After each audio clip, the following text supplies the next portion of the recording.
আসসালামু আলাইকুম, welcome my YouTube channel. আজকে আপনাদের দেখাবো পাঙ্কাশ মাছ দিয়ে, টমেটো দিয়ে, আলু দিয়ে, বেগুন দিয়ে রেসিপি।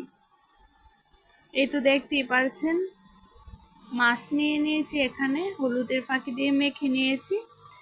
এখানে আলু আর বেগুন, আরেক বাটিতে নিয়ে নিয়েছি পেঁয়াজ কুচি আর টমেটো, আর এখানে পরিমাণ মতো হলুদের গুঁড়া, মরিচের গুঁড়া আর লবণ নিয়ে নিয়েছি। আর আমি প্যানটার মধ্যে একে একে করে মাছগুলো দিয়ে দিয়েছি, কারণ আমি তো নিজে নিজে এই তো রান্না করি আর নিজে নিজে ভিডিও করি, তার জন্য সব কিছু আমি এক্সট্রা করে বাটিতে কেটে কুটে বেড়ে নিয়ে নিই আগে থেকেই। এখন মাছটা একটু ভাজা হয়ে গেলে, এক পিঠ ভাজা হয়ে গেলে আমি একটা একটা করে সবগুলো উল্টিয়ে দিব। এই তো দেখতেই পারছেন মাছটা কড়া ভাজা হয়ে গেছে, তাই এখন আমি একে একে মাছটাকে একটা প্লেটে নিয়ে নিচ্ছি। একে একে সম্পূর্ণ মাছগুলি উঠিয়ে নিচ্ছি। এখন তেলের মধ্যে আমি পেঁয়াজ কুচিটা দিয়ে দিলাম, দিয়ে ভালো মতো নেড়ে চেড়ে দিব ভাজার জন্য।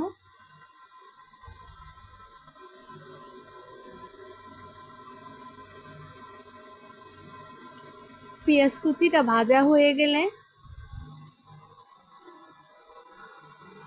একটু ভাজা হয়ে গেলে এটার মধ্যে আমি আলু আর বেগুনগুলো দিয়ে সাথে ভেজে নেব ভালো মতো।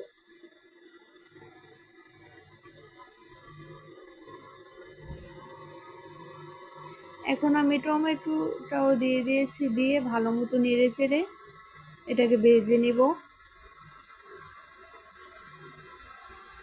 এই তো দেখতেই পারছেন আমার ভাজাটা হয়ে গেছে। এখন একটু নেড়ে চেড়ে দেখবো।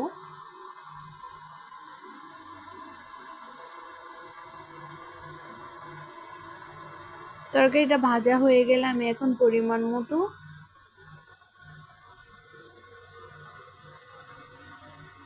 আদা রসুন বাটাটা দিয়ে দিব, দিয়ে ভালো মতো নেড়ে চেড়ে এটার সাথে মিশিয়ে নিব।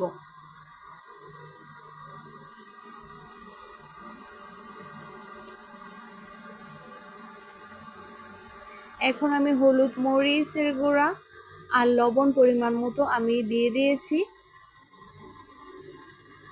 দিয়ে ভালো মতো এটাকে মিশিয়ে নিচ্ছি।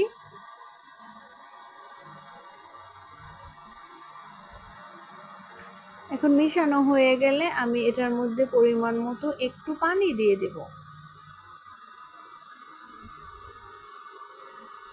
এখন পরিমাণ মতো পানি দিয়ে দিয়েছি, পানি দিয়ে এটাকে ভালো মতো কষানোর জন্য তরকারিটাকে ভালো মতো কষিয়ে নেব।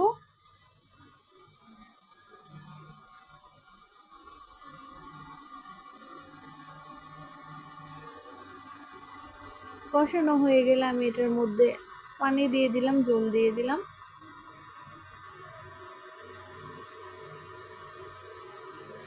দেখতেই পারছেন এখন এটার মধ্যে বলক এসে গেছে। এখন আমি একে একে মাছগুলো দিয়ে দিব।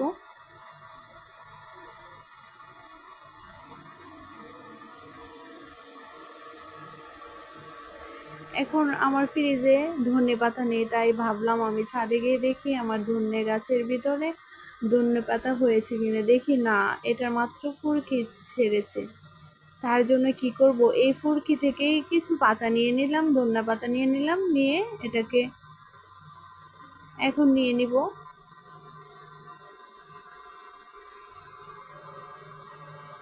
এখন এটাকে ভালো মতো ধুয়ে নিয়েছি, ধুয়ে কেটে নিয়েছি। এখন আমি এটাকে দিয়ে দিলাম, ধনিয়া পাতাগুলো দিয়ে দিলাম, দিয়ে ভালো মতো একটু নেড়ে চেড়ে দিলাম। এখন কিছুক্ষণের জন্য জাল করে নিচ্ছি। দেখতেই পারছেন আমার তরকারির ফাইনাল লুকটা। বলবেন রান্নাটা কেমন হলো, আর ভিডিওটা যদি ভালো লাগে তাহলে লাইক, কমেন্ট, শেয়ার, সাবস্ক্রাইব করতে ভুলবেন না। আর নিত্য নতুন এরকম রেসিপি পেতে বেল বাটনটা চেপে দিবেন, আর ভিডিওটা সম্পূর্ণ দেখবেন। আল্লাহ হাফেজ।